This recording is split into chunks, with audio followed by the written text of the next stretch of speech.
যে হাতে যাদের লাল তাগা তাড়াতাড়ি তাদের ভারত পাঠা, শুনেছেন? এই নিউজটাকে কভার করেছেন। এইটা এর মানে কি? হাতে লাল তাগা কাদের থাকে? অবশ্যই সনাতনীরা হাতে লাল তাগা পরে। আপনাদের মুখ দিয়ে স্লোগান এসেছে, মানে আপনি বলতে মিডিয়া না, মানে যারা স্লোগান দিয়েছেন সুন্দরভাবে এই শাহবাগে মিছিল দিয়েছে, হাতে যাদের লাল তাগা তাড়াতাড়ি তাদের ভারত পাঠা। ভাই, আমরা ভারত থেকে এসেছি, আমাদের কেন ভারত পাঠাতে হবে? আমাদেরকে এই দেশে জন্ম হয়নি? এই মন্দিরে কি থাকে? আমাদের হিন্দুদের কি থাকে? সৃষ্টিকর্তার বিগ্রহ।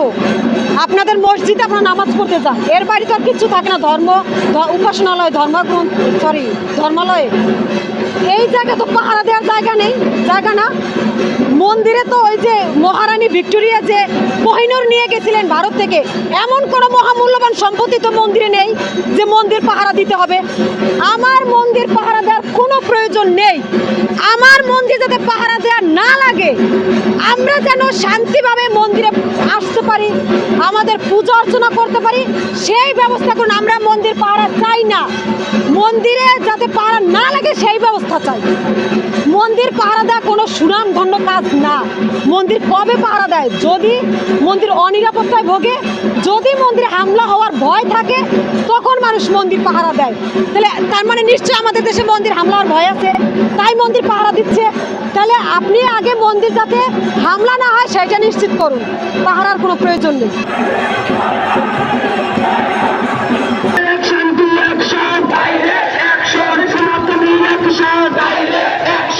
শুনে বর্তমান সরকার উনি কিন্তু বলেছে এই দাবিগুলো পূরণ করবে। আপনারা জানেন শাহবাগে আমরা গিয়েছিলাম, তখন উনি বলেছেন যে তোমরা বসো, আমি তোমাদের সাথে কথা বলবো। তখন আমাদের ঢাকা ভার্সিটি, এটা মূলত আমাদের ঢাকা ভার্সিটি ভাইরাই করেছে, ভাই বোনেরা তারাই গিয়েছিলেন। তারা যে কিন্তু যাতে উনি বলেছেন এটা কোনো ব্যাপার না, এই দাবি আমাদের মানা হবে। বাট উনি মুখে বলেছেন কিন্তু কার্যক্রমে বাস্তবায়ন হচ্ছে না। এই কার্যক্রমে যাতে বাস্তবায়ন হয় তার জন্যই আমরা আজকে মূলত একত্রিত হয়েছি, এবং যতক্ষণ পর্যন্ত এই বাস্তবায়ন না হবে ততক্ষণ পর্যন্ত আমরা এই রাস্তা মাঠ ছাড়বো না।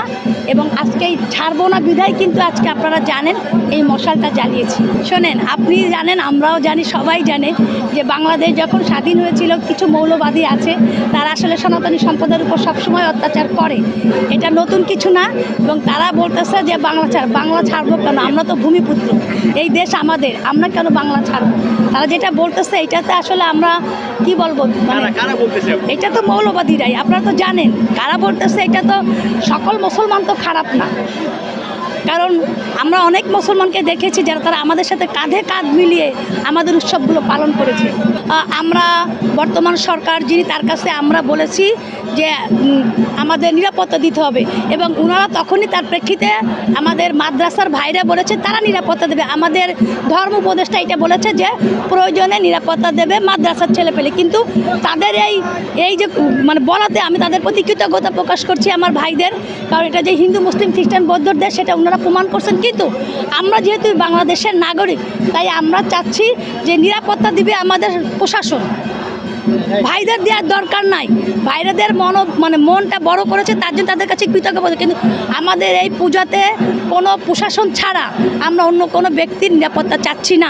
সেটা যারা একটি দিনের আলোর মতো সত্য ঘটনাকে যারা রাজনৈতিক তকমা দিয়ে রাজনৈতিক স্বার্থ সিদ্ধি করতে চায়, সুতরাং তারা সব কিছুতে রাজনীতি দেখে। তারা রাজনীতির জন্য লাশ চায়, তারা রাজনীতির জন্য রক্ত চায়, তারা রাজনীতির জন্য এই রক্তের খেলা এটা জিইয়ে রাখে। সুতরাং তারা সব কিছু রাজনীতি দেখবে, এটাই স্বাভাবিক।